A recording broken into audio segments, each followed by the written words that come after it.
So, I admit it. I have been dressing as a girl for almost as long as I can remember. So what? It doesn't hurt anyone. I bought all my own stuff. And while I dream of leaving the safety of my room, just once, so far, I haven't done that.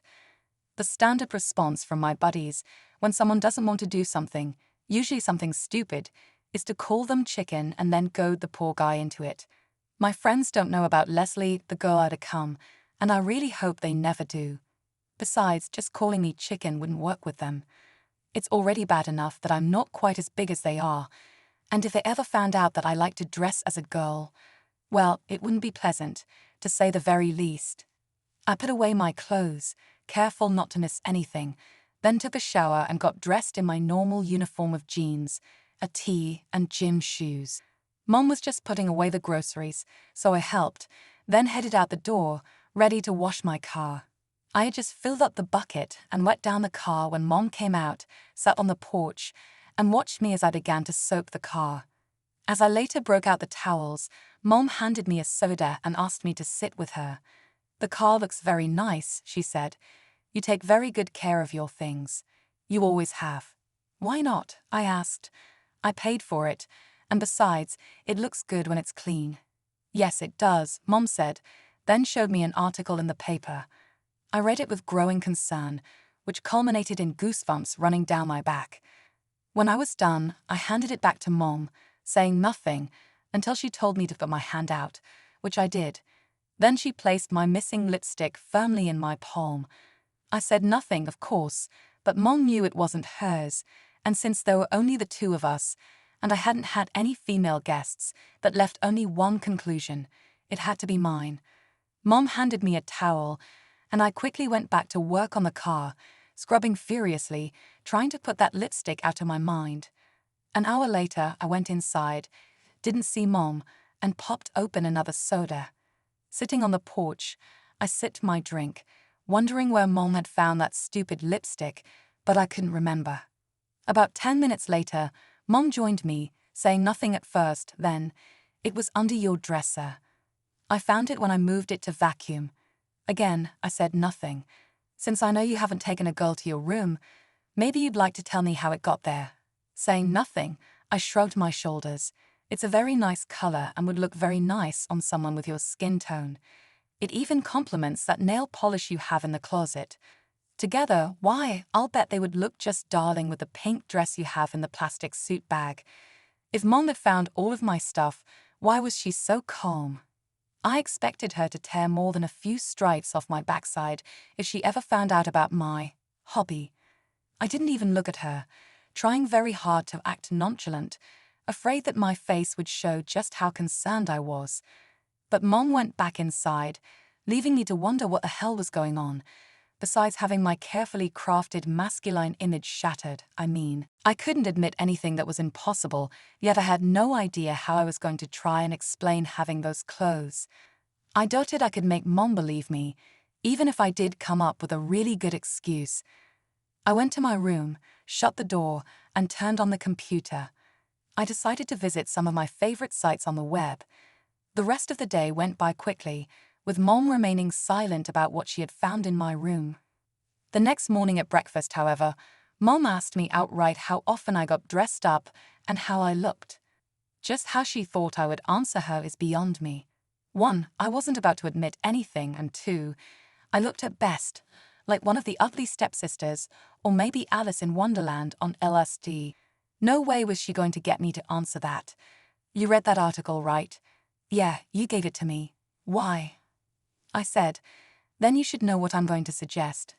"No," I said quickly, a bit more emphatically than I actually meant. "But it'll be fun, and you'll be able to look your very best." "No, Mother. You're assuming that I like to dress as a girl. Can you imagine what I would look like?"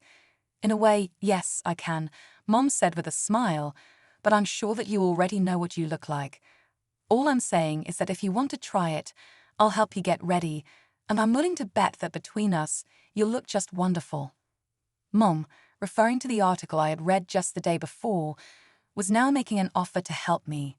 The article was all about an old woman who had died recently, but after she died, it was discovered that she was not a woman, but a man. She had been a leader in the community, well known and well respected by everyone for as long as anyone could remember. In her will, she made provisions for full scholarships to any college in the country for any male in our city between the ages of 14 and 18 who was willing to apply. The catch, of course, was that said male would have to live as a female for 5 years. Nothing more was required, no surgery, pills, hair removal, nothing. 5 years would mean that I would be 21, which would be right in the middle of my college career, which wouldn't be good, especially if I was registered as a girl. Then, of course, I would have to appear dressed as a girl just to apply, and that meant I would have to leave the house, and I wasn't going to do that. The woman who died was 98, and nobody living could remember when she wasn't a woman, which meant she had started dressing as a girl almost at the start of the 1920s, at the latest. She had married well, had been involved in all kinds of civic things, yet nobody ever knew. Of course, I knew that even with all the advances time has fostered, just how hard it was to become a girl, yet she had managed to fool everyone for all those years. The mere fact that she had been married cast a strange light on her now-deceased husband, but nobody cared, and he was beyond hurting anyway. I didn't say another word about it, but at school on Monday, everyone was talking about it. There wasn't anyone who came right out and said they were going to do it, but a few guys, myself included, said that it might, maybe, be worth looking into, since a full ride to college was a lot of money. Scott even said that if we looked around, half the guys in school were already half-dressed as girls, pointing out that most guys had long hair, wore earrings, and a few even wore at least some makeup. To him, wearing a skirt wasn't any more than wearing a long tunic, which was virtually a dress anyway. He was right, and taken as he said it, it almost made sense. But then he wasn't even going to try for the scholarship since he planned on a military career. I have long hair and pierced ears myself. I'm small enough, I guess, and I even like to dress up as a girl. All that was holding me back was my own self-induced fear.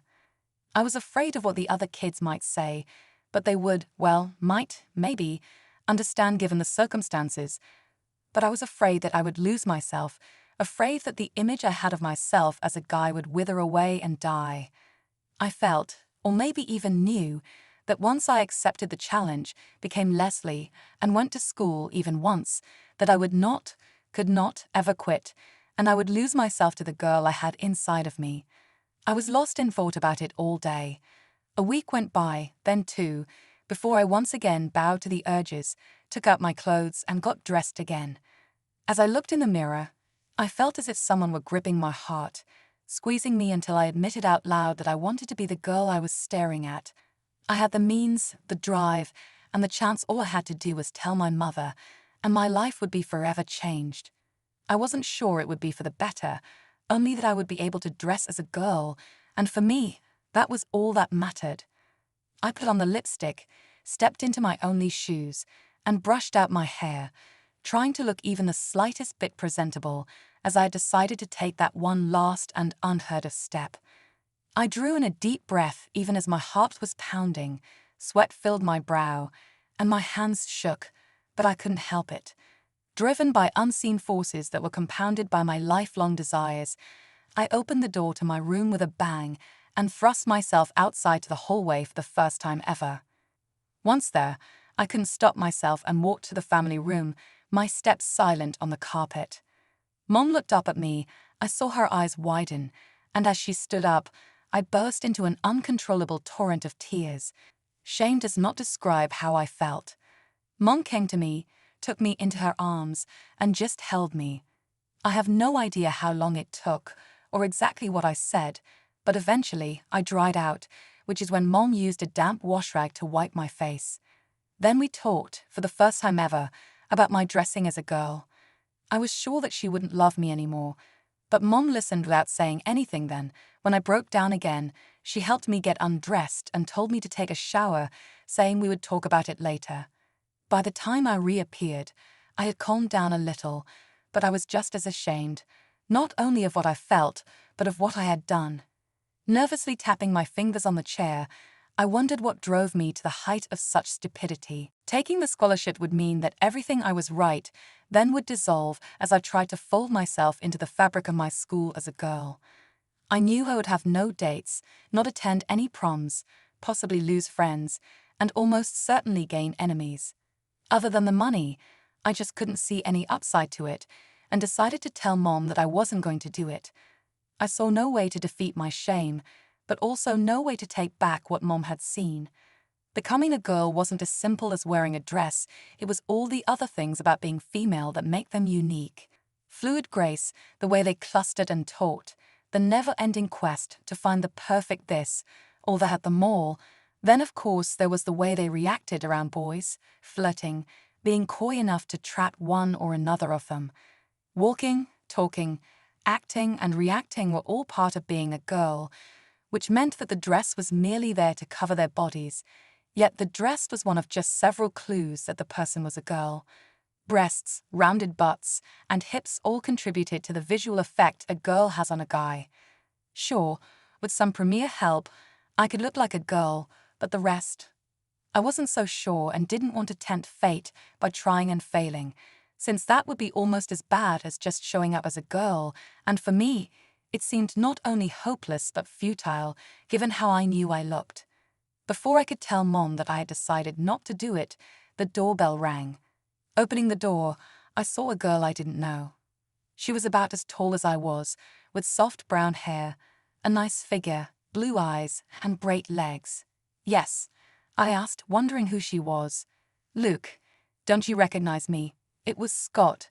Not bad, huh? My mom helped me get all dolled up, and I thought I would show my best buddy what a guy in a dress can look like. I was stunned that Scott looked so damned good. I quickly let him in the house. Of course, Mom came in to see who it was, and when I told her, she looked almost as shocked as I did. Scott quickly dispelled the notion that he was going to try for a scholarship, telling Mom that he had already joined the Navy. But as he sat down, "You could do it, Luke, and I'll bet you look just as good as I do, maybe better." "Yeah, maybe," I said, "but how long did it take you to look this way? And why are you telling me this? Why?" "Well, let's see," said Scott. "1, you want to be an engineer. 2, it's expensive, and you don't have any money. Then of course there's number 3. You aren't any bigger than I am, and just look at me. Plus, there's that time I smelled perfume on you, which makes me think that you tried this once, or maybe twice before, Tommy old pal, so why not now?" Scott didn't cut me any slack at all, yet there he sat, just as cute as could be, all dressed up as a girl. "I told my mom I was coming over here, and she told me to tell you that if you decide to do this, then you could have all of my sister's clothes. I won't need them, and she said it would be a waste of money to just toss them all out. She said to let her know, but don't wait too long, Luke. Seeing Cheryl's stuff makes her cry once in a while." Cheryl had died of an aneurysm that developed in her brain. One day she was fine, and 2 days later she was dead. Cheryl was Scott's twin sister, and I knew that he missed her a lot, but he had managed to get past his grief, or he was faking it really well. His mother was trying, and I suppose giving away all of Cheryl's stuff would help her, probably a lot. I looked at Mom, who just sat there, silent as she looked at Scott. It was up to me, and we all knew it. The fact that Scott was sitting there all dressed up, telling me that he knew about my previous forays into dresses, which didn't help, left me almost nowhere to turn. I looked at Mom again and saw her smiling. She knew that I was faced with an irresistible choice, but was letting me make it. It was hopeless, and I caved in, hoping I wasn't making a fool out of myself. I said, "You look great as a girl, Scott. This can't be the first time you did this. Nobody can look this good without some practice." "Nah," he said with a smile. "Cheryl and I used to get all dolled up together once in a while. Mom said that we looked like twin girls and didn't make much fuss about it as long as we were discreet. I even went to the show once like this, but it's not a big deal for me. I just did this to show you that it can be done, and if it's done right, well, look at me and tell me how much trouble I would have, then think about it." My best friend looked better as a girl than he ever did as a guy, and that short skirt he had on drew attention to his legs, which merely complimented his figure. Neither of us said a word for a moment. Then he once again mentioned that time he smelled perfume on me. I sat perfectly still while Mom had a twinkle in her eye, as if that statement confirmed what she already knew. There was no way that I wasn't going to try it, not after seeing Scott sitting there like that. "Okay, I'll try it, just once," I said to Scott, "but if you laugh, not to worry, old buddy, I'll bet that you'll look pretty good. Now, when can I expect to see you?" Mom said, "We'll be ready for you to meet her tomorrow afternoon. We will be at your house at 2. Is that okay?" "Sure. I'll tell my mom." Scott sounded eager to me. Maybe I'll still be all dolled up, who knows? Scott quickly stood up, spun around, and as he left, I saw just a hint of his panties when his skirt flared up. It gave me the chills. I looked at Mom, who had stood up. "I think it's time," Mom said to me, "that we look at what you have. Then maybe go buy a few things that you almost certainly need, so that we can turn you into the girl we obviously know that you want to be, don't you?" Mom stood by while I dragged out everything that I owned when I became Lesley. Laying on the bed, everything looked pitifully sad, but I just waited as Mom casually looked at my stuff. Then she told me that we needed to see if we could find what we wanted at the mart, telling me that I would drive. That meant that not only had I supplied the noose, I also had to drive to my own execution. Once we were there, Mom didn't hesitate, buying a package of panties, one bra, 36B, a skirt, blouse, slip, heels, and pantyhose. Then a small but adequate makeup kit, plus some of that chemical hair remover and more razor blades. On the way home, I said nothing, but my heart was beating hard because I knew that within one day, I would be wearing all of those clothes and be out of the house for the first time. On the way home, Mom told me to take the hair remover to my room, cover all of my hairy parts with it, then follow the instructions. It burned, itched, and generally made me feel hot all over. But after I stepped into the shower and rinsed it all off, I was, for the first time ever, as hairless as any girl. I rubbed in the skin lotion Mom gave me to use, then got dressed again. Mom told me that we would begin in the morning, adding that my skin would feel better after I used the lotion a few times. It felt odd having plain denim rubbing on bare skin, but I got used to it, tried to relax, and couldn't. I went back to my room and tried on all of the clothes Mom had bought for me instead. Everything fit, of course, and I was anxious to get dressed. That is, but I undressed rather than make my mother angry. The next morning, right after breakfast, with a wag of her finger, Mom, and I went to her bedroom where she wet my hair down and began to put some rollers in my hair, using a gel of some kind. My head was a mass of pink rollers and brown hair, shiny from the gel and the roller clips when Mom told me to go shave as close as possible, which I did. Then she used a skin toner on my face before she handed me the new foundation and told me to put it on while she watched. Unlike every previous attempt I had made, the foundation not only covered my face evenly, it looked smoother, which Mom told me was because of the skin lotion. Then came the powder, which I brushed away as soon as it set for a moment. Powder blue eyeshadow with grey highlights, then black eyeliner over and under each eye. The mascara, which I had never tried before, went on easily as soon as I got over the shakes, then a pale blusher was added to my cheeks. We went to my room where Mom sat on the bed watching as I slipped on the bra, stuffing my birdseed breast forms, one into each cup.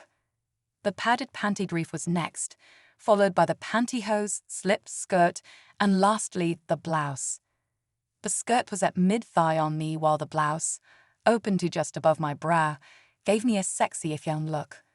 I stepped into the low heels and stood in front of the mirror to see how I looked. I had never managed to look that good. My makeup didn't look caked on, while the skirt and blouse actually fit me, and that made them hang better. With my hair still in rollers, I could see for myself that I looked like a normal teenage girl. Mom took me back to her bedroom, sat me at the vanity to take all of the hardware out of my hair.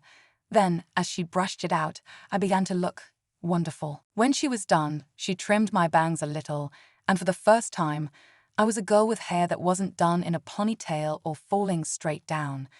Waves and curls, with bangs that almost touched my eyes, gave my face a softer, more feminine look. which is when I realized that Scott had been right. I could do it and not look foolish. Mom handed me some earrings, a bracelet, then told me to put some lipstick on.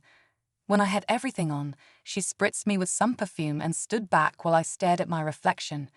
The girl I saw was the girl I wanted to be and had always denied, yet when I saw her, I also had the urge to strip everything off and change clothes, but I just couldn't bring myself to do that. I had reached the pinnacle as far as looks went, and there wasn't any way I was going to just wash it all off.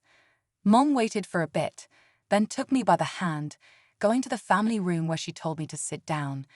"You look very nice, honey, and I'm glad that we had this chance to show you just how pretty you can become. Myself, I don't see the attraction you have to wanting to dress this way, but you're old enough to make some decisions on your own, which is why we are doing this." Mom sat back in her rocker then. "I'm not going to tell you that this is the only way to get to college, Lucas. It's just one way, but I will not let you leave this house until I am convinced that this is what you feel is right for you. I only helped you today so that you would have a little better vision of yourself as a girl. If you decide not to do this, that's fine. I'll call Scott and tell him that. But if this is what you truly want to do, then you'll have to understand that once you start, if you decide to do this, there will be no going back for 5 long years, and 2 of them will be in high school or as a girl. The choice will be yours alone. All I'll do is help you become a young lady." "Mom," I said, "I can't. What I mean is, I can't give it up. I feel like this is the real me. I know that, honey. I knew that when I saw you look in the mirror after we were done getting you ready." With a sigh, Mom stood up. "Now that we both know how you feel about this, we can go on from here and try to get along as mother and daughter, right?" It was a rhetorical question, so I said nothing. "You'll have a lot to learn about being a girl, more than I imagine you realize. Any fool can wear a dress, Lucas, but being a woman is more than that. Just wearing a dress does not make a woman, and I want you to understand that right up front. However, if you are convinced this is what you really want, then we'll start turning you into the wonderful daughter that you want to be, and I will demand of you. Now then, tell me again that this is what you want." By then, I had gained my courage, telling Mom that I had always wanted to be a girl, but was afraid to admit it, afraid of taking the risk of letting her down. I said that I didn't think that I would be a different person, only that I would look different. That's when Mom snorted, telling me that everything would change. "Even my friends would change," she said, "because some of the guys wouldn't take kindly to me, especially if they were attracted to me, and some of the girls wouldn't like it if those same guys started to show a liking for me." I seriously doubted that any girl in her right mind would see me as a threat. Told her that, then I told her the name I had picked out for myself, Lesley. The moment I told her that, she went to the closet, opened it, and handed me a purse plus a brand new wallet of the type girls carry. Without a word, I went to my room and put all my stuff in the new wallet, plus my lipstick and a brush. A glance at the clock told me I had about 45 minutes before we were to be at Scott's house, so I wasted 10 of them looking at myself in the mirror, growing firmer in my conviction that my decision to do this was right. Only my long-held fear of discovery kept me from enjoying it like I should have. When it was time, I steeled up my courage, which was boosted by the growing confidence in the way I looked, and left the house with Mom, then drove us to Scott's house. When it came into view, I saw cars parked in the driveway and almost went home without even stopping. Only Mom made me park at the curb, then stood on the sidewalk waiting while I pondered what Scott was doing to me. Finally, I got out of the car, and with my purse over my shoulder and Mom holding my elbow, we walked to the door and rang the bell. The door opened and I saw Scott, dressed as his usual self. He smiled, let us in, then I saw everyone. Marty and Sandy, plus Audrey and Nick. I stood there for a moment as they all stared at me, ready to bolt for the tenuous security of the car when Scott took my arm and led me to a chair. I was too scared to talk, so I smiled the best I could. "Dan," came the chorus from Nick, Audrey, and Sandy then. "You look," Sandy said, "better than some of the girls at school. Better than your sister, that's for sure." Marty added with a grin, which got him elbowed. So Marty asked me, You're going to try for that scholarship. For the first time, I spoke. It's just about the only way I'll get into college. Mom and I can't afford it, and it doesn't seem too bad, I guess. I was trying to get them off the scent and maybe find out that I liked it. If you ask me, Nick said to everyone with a very wide, toothy grin, she isn't going to have any trouble at all. Maybe some of the other girls will hate her, but she can't help how she looks. Scott, sitting right next to me for moral support, asked me what name I was going to use, so I told them. Then he suggested that we all meet at his house around 5 and go out for pizza.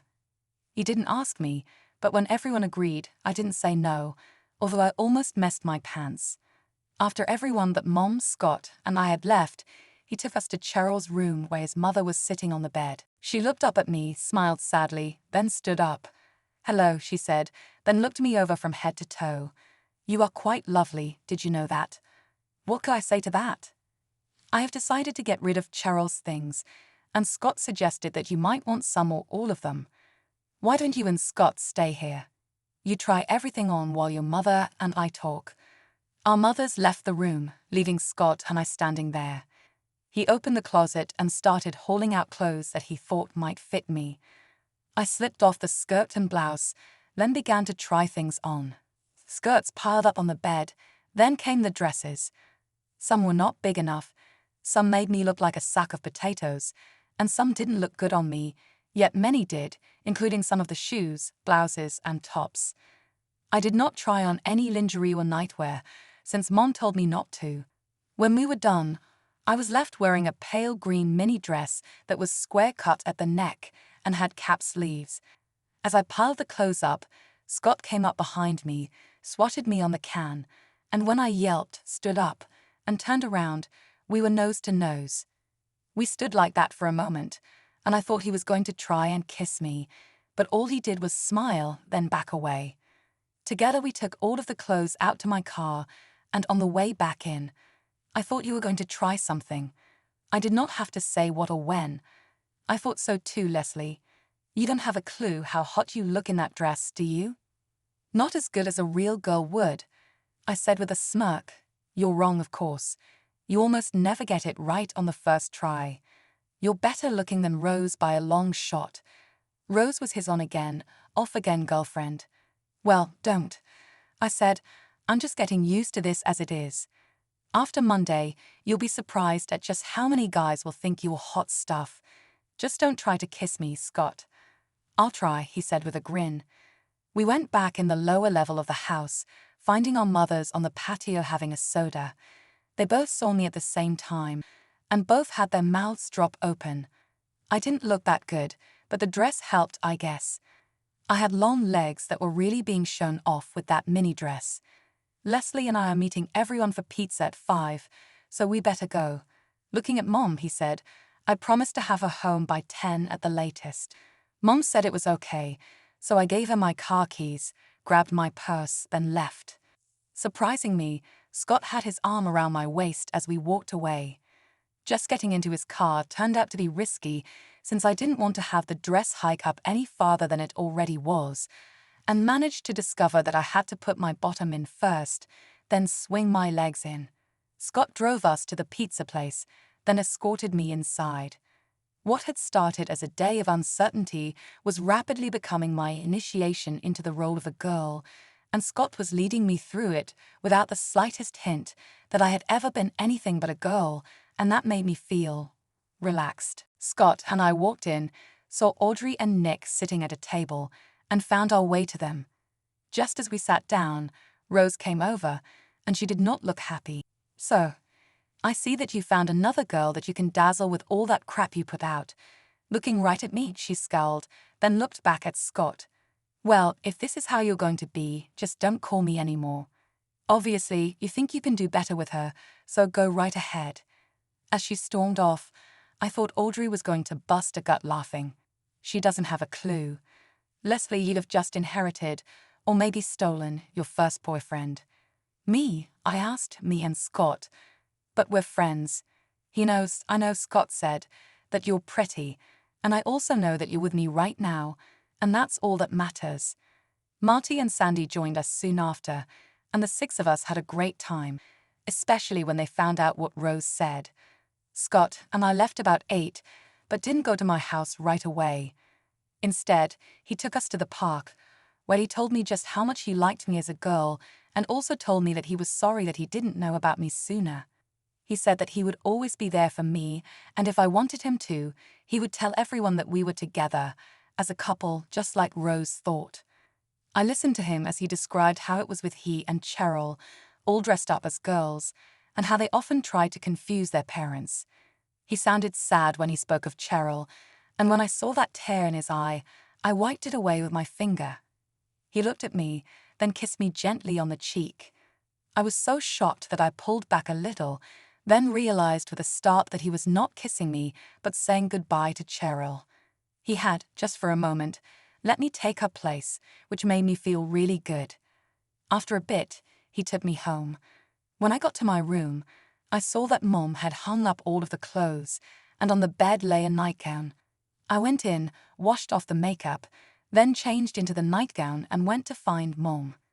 I told her all about my evening, including when Scott kissed me and why I thought he did it. Mom listened, then told me we would begin my lessons in makeup and hair in the morning, telling me that I would have to be able to dress, do my own makeup and hair, just like anyone else, so I might as well start learning. She did not say a word about Scott kissing. In the morning, Mom made it clear that the best she could do in one day was to show me the basics, once again insisting that the moment I set one foot in school dressed as a girl, I would not have the chance to easily switch back, and if I did, I would not qualify for the money. It was the actual moment that I had to decide, but I did not need to review the facts. I liked to dress as a girl, and at that moment looked better than I ever had. Mom works hard, yet does not make enough to send me to college. I want to be an engineer, and I have the grades for it, but no money. Gee, it wasn't that hard to come to a conclusion. I told Mom that I was going to do it, but asked her outright if she had a problem with it. If you're asking, Mom said as she sat back in her chair, me if I like the fact that my son wants to be a girl, then the answer is no, I do not like it. I don't even understand why you feel this way. There is nothing glamorous about being a female, not in this society anyway, but the fact that you do want to be a girl doesn't seem to be anything I can do something about. Plus, this scholarship money will guarantee your education, and that cannot be denied. Will I help you? Yes. Will I demand a lot of you? Yes again. Will I ask you to quit? No, that is up to you, but that decision has to be made right now, not later when it gets tough. I'm not going, I said, to let this chance slip away, Mother. You have no idea just how hard it was for me when I stepped out of my room and let you see me that first time, or how shaky I felt when I saw all my friends at Scott's house. But they all told me I looked good enough to do it, and there isn't any doubt that it's this: join the military or work myself through college. I always wanted to be a girl, and I'm sure that you're right, it'll be hard, at least at first, but I understand, Mom said softly, the reasons why you're accepting the challenge, honey, and they are all valid. It's just that, after 5 years, will I have a son or a daughter? Do I have a son right now, or have I raised a daughter already? You, I said, have raised a daughter that was stuck in the body of a son, but that doesn't matter, Mom. I promise you that I'll be the best daughter that I know how to be, and I'll never let you down. I know you'll do your best, Lesley. I just want you to understand that there are people who won't like what you're doing, and unless you are as feminine as any other girl, they will cause you no end of grief. I'll do my best, Mom. Then Mom and I went shopping. I needed panties and bras, and of course some new shoes, but most of all, I needed to get a pair of really good breast forms. We bought the breast forms first, then went shopping for the rest. We stretched our budget to the breaking point, but we managed, with some careful shopping, to find everything Mom said I would need, and went home. Scott was sitting on our front porch, his dad's truck in the driveway. In the back was Cheryl's vanity. Mom thought you could use it, Lesley. She's right, Scott. Tell her thanks. Can, he asked me with a sort of mock sneer. A little girl like you've helped me carry this great big piece of furniture up to your room. Very funny, I said. I'm wearing a skirt, but it doesn't make me a weakling. Okay, Supergirl, give me a hand then. Scott and I carried it to my room, moved things around, set it in place, then rearranged the room to suit me. He grinned at me then. You're still cute as hell, Lesley, and my offer still stands. If you want, we can let everyone know that we're a couple. Let's just wait and see, Scott. Rose won't be very happy when she finds out who I really am, and if you tell everyone that we're together, that might wreck your plans for the military. We'll see, he said with a grin, but if you don't mind, I'll stick with my original conclusion, Lesley.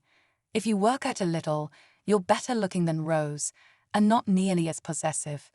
Scott left a little later, and as I sat there, all of my long-held fears began to surface, and I wondered how I could have been so stupid as to even think that I could do this. But as I looked around my room, seeing all those new clothes in the closet, I had a warm glow come over me. Everyone said that I looked nice.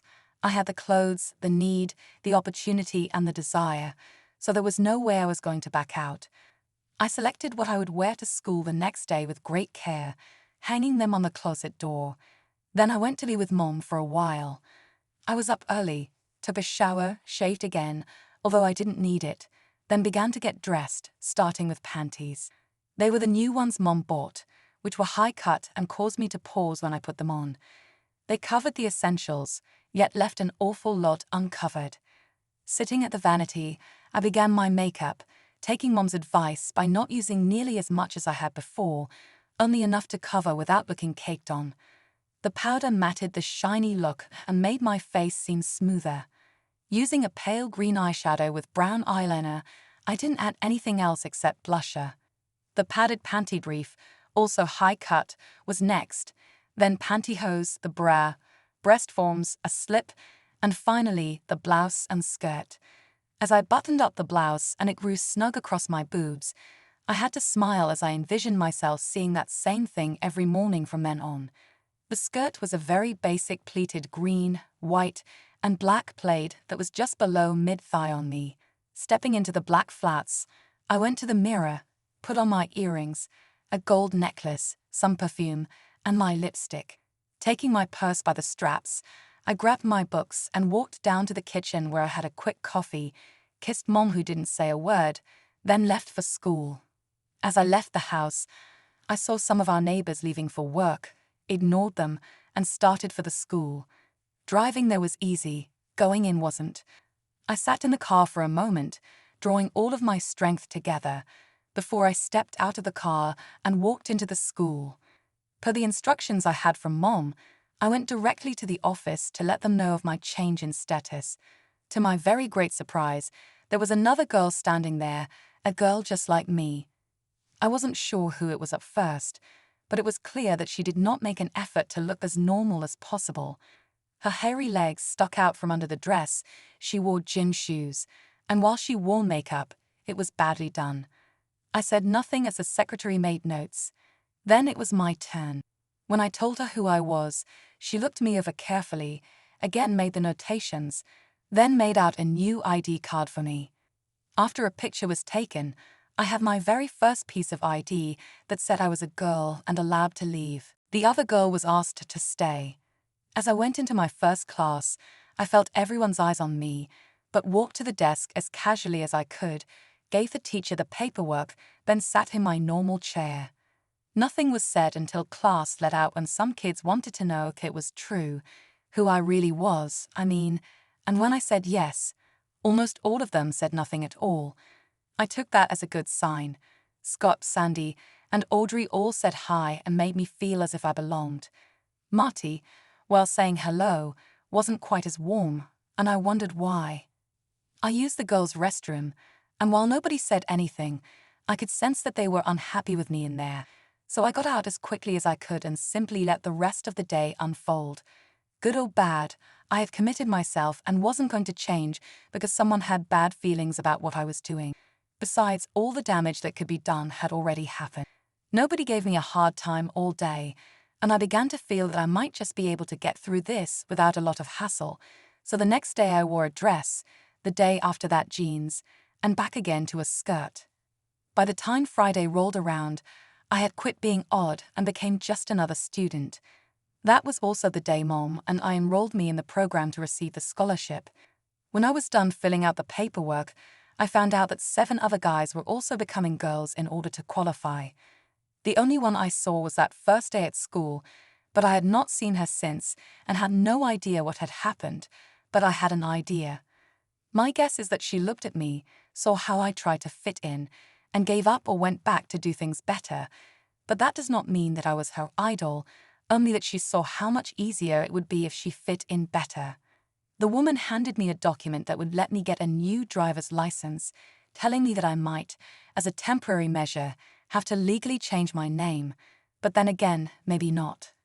It turned out that I would have to change my name, but with a written promise from Mom that I would, I was issued a new license, complete with a picture.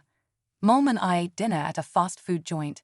Then we went home where I changed into a pair of shorts and a top, grabbed my stuff, and went out to wash the car again. Busy washing the car, I did not notice it when a car drove up. Then, Scott was right. Nice ass, it was Marty. I stood up grinning and said to him, nice, but only because they discovered foam rubber. Rose is hot enough, Marty said with a smile, to go ballistic, Lesley. The minute she found out who you were, she lit into Scott big time. I wasn't there, but I heard he told her to take a hike. I also hear that he told her you were better looking and more pleasant to be around, and if he wanted to be with you instead of her, he would. I would watch it if I were you, Lesley. Rhodes is on the warpath. But why? I said, she knows that Scott and I wouldn't. I'm not. He's one of my best friends. What about me? He asked. What do you mean, Marty? You and I, together. What about Sandy? No, wait. I mean, Sandy and I broke up.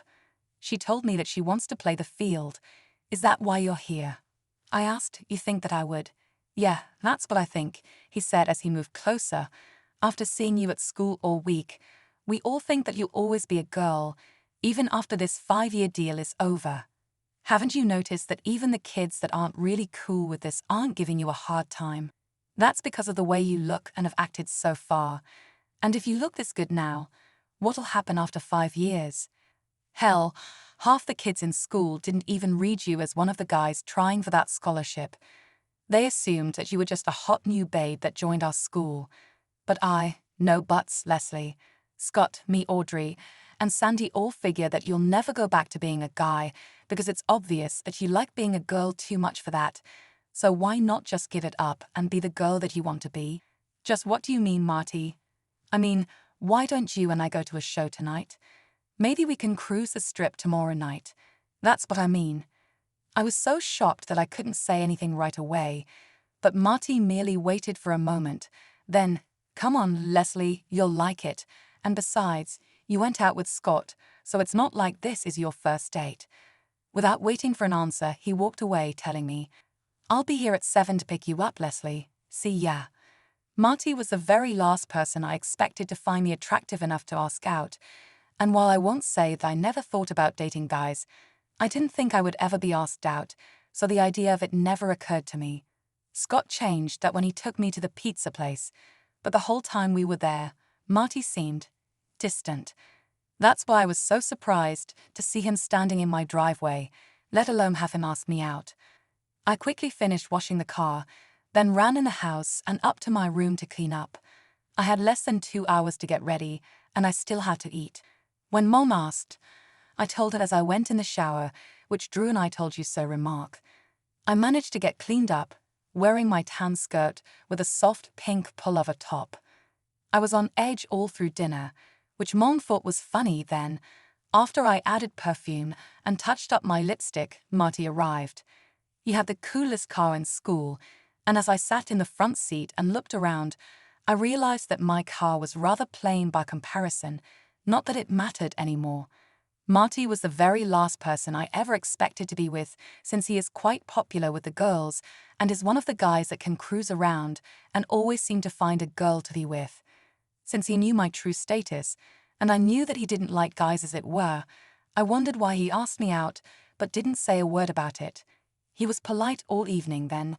When he took me home, he didn't even try to kiss me, telling me that he would be over at 6 the next night. I went in the house just about as confused as it gets, wondering why Marty wanted to take me anywhere, but when he did, why didn't he try to kiss me if he thought I was so hot?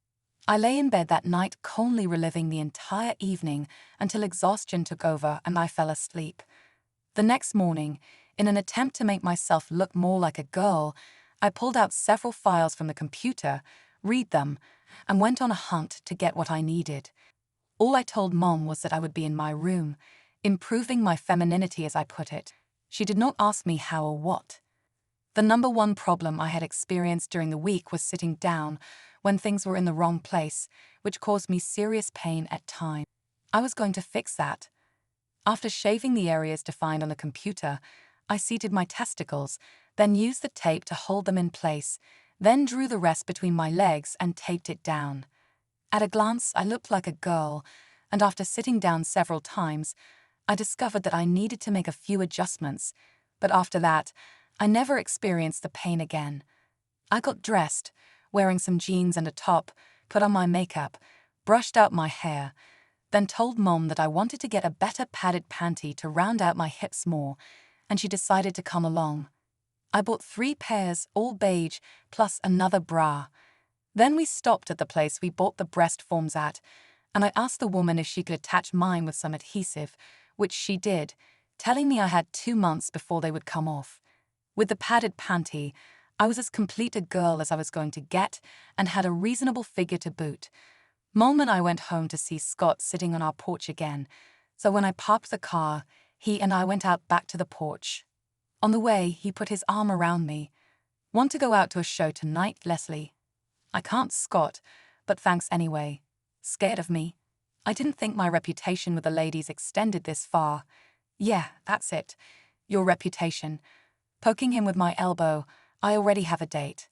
"Marty?" he asked with a grin. "Yeah, how did you know?" "He took me to the show last night, and we are going cruising tonight." "I can't figure him out, Scott. He seemed distant before, now he is asking me out." "Lesley, you are the dumbest broad I ever met.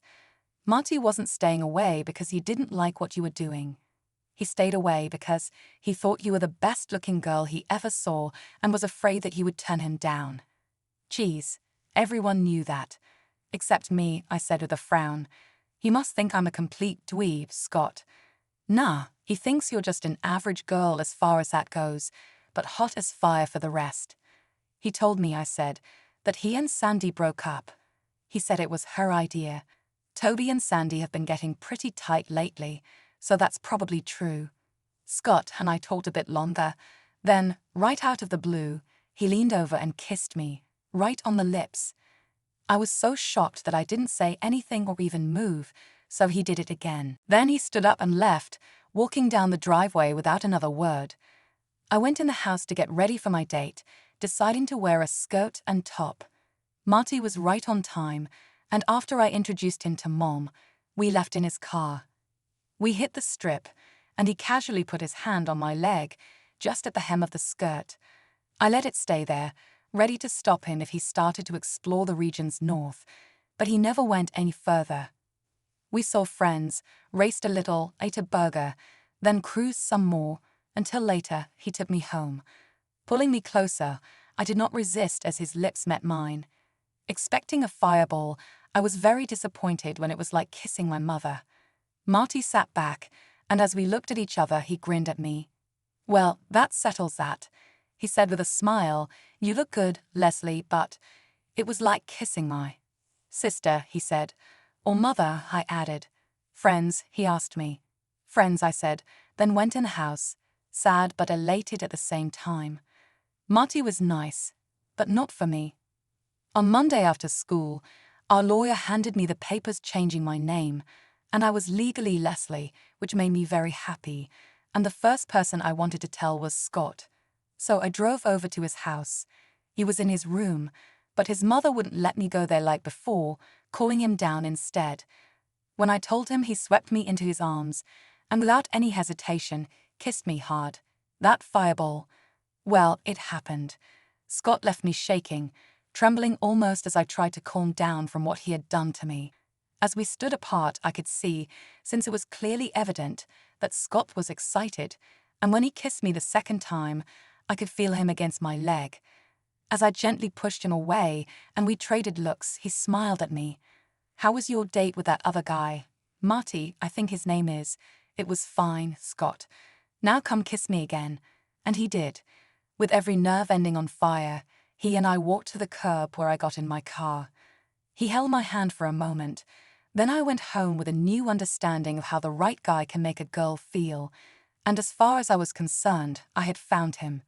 As I went home, I realized that as much as I had denied, even to myself, that I could, or even would be attracted to some guy, and dating might have been a possible but remote likelihood, I had done both. I had dated 2 different guys, both friends of mine, kissed them both, yet one of them, Scott, had set me trembling. It was as if a light came on, and I felt that I had completed some unknown journey, a path filled with doubt, yet I had completed the trip, finding out just how much of a woman I really was. I did not think of myself as gay, but rather a girl that liked a boy. Scott began to stay with me at every break, each lunch period, and finally, everyone simply accepted the fact that we were a couple. Scott and I went out the next weekend on Friday night. Then after the show, he parked the car, and I went to him with an eagerness I didn't expect. As he kissed me, I felt the tremors starting, but he did not quit, and the unrelenting passion I was feeling caused my brain to slip out of gear. His hand sought out my breast, and while I could only feel the pressure of his hand, I made him quit trying to get under my blouse. There was no doubt in my mind that he was rock hard, but there was no way that I was going to help him with that, no matter how hard he tried. We did thrash around in his car some more, but I was unrelenting and never did touch his manhood. Suddenly, Scott moved a bit, and as he kissed me, shoving his tongue down my throat, I began to doubt if I could hold him off very much longer. I was panting hard as I pushed him away. We were lost in the throes of teenage passion. I was in a position I had never dreamed of, and when he tried to push me down in the seat and lay on me, I almost wished I was a real girl. But he quickly got up when I shoved him aside, and after we paused for a bit, he looked at me, and we both started to giggle. "I would guess," he said with a grin, "that we are compatible." "It's more than a guess, Scott. I better take you home before you decide to drain me of all my life support, Lesley." "But the draining might be so much fun," I said with a grin. There was no way to hide what I felt, and Mom picked up on it right away, and under intense questioning from her, I admitted that I had found myself really wanting to help Scott achieve satisfaction, but only with my hand, I told her. The next day, I was at the doctor's office, getting myself enrolled in a program that would help me become the girl I was destined to be. It took almost 10 months, but I had the natural figure of a girl my age, Scott, and I was still together, although I would not let him get close enough to do what we had almost done. After graduation, Scott went in the Navy while I started college, taking classes to let me become an engineer. In my second year at college, I made the transition, but forgot to tell Scott. 2 months later, when he was home on leave, rather than telling him, I made him get a room, then let him take me. Heaven could not be better than that day, but after the 3rd time, I managed to exhaust poor Scott. As he lay next to me, I understood what Mom had meant when she told me that everything would change.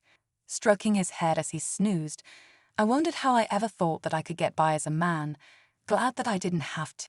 "I have to go now. Scott is waking up, and I just know that he wants me to.